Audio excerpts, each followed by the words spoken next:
So mga guys, naaday ko'y ko ano, banda no, tamali ang kuan niya mga guys. Nindot kay siya mga guys ug kanang lyrics. I don't know kung real ba niya nga istorya sa kinabuhi. It talks about tama ug mali. Mao nang gitawag siya tamali. Sa Moro Beats din ni mga guys no, ganahan kay ko. Meaningful kay siya, paminawan ninyo mga guys. Suwiti namatay sa sobrang tama. Si Ninoy namatay sa naiya. Meron siyang tama. Anong tama? May tama na magkakaroon ka ng pasa sa buo mong katawan at yung iba na mamaga. May tama na magkakaroon ka ng pasa sa ilalim ng iyong mata kasi umaga na. So mga guys, na-enjoy ka ng aning kuan mga guys no, na siya lyrics jud mga guys nga ganahan ko sa mali nga version mga guys. Paminaw na to mga guys. O, dari mga guys, paminawan ninyo mga guys. Ganahan kay ko sa mali nga version. Salitang mali, mali. Yung mali para sa tama, matatawag pang mali.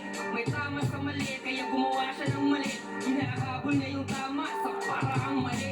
Mali ba na ginagawa mong tama ang mali? Makukulong yung tama dahil may pera yung mali. Mali ang pumatay ng taong nag-aagaw buhay. Ganahan kay ko. Buhay na parang wala kang buhay. Akala mo mali ka ng akala. Nagkamali ka dahil mali ka ng hinala. Mali ba ang nagkamali ka lang? May mali ba sa mangmang kung ang mali di niya alam?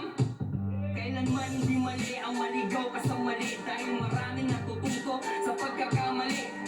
So mga guys, ang iyang message na iyang kanta mga guys is, it talks about justice.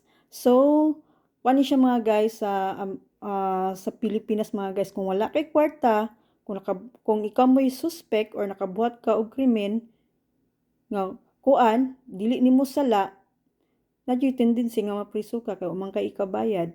Unlike sa katong nagbuhat og mali, nga na siya'y kwarta, dili siya mapriso. Thank you for watching mga guys. Babu!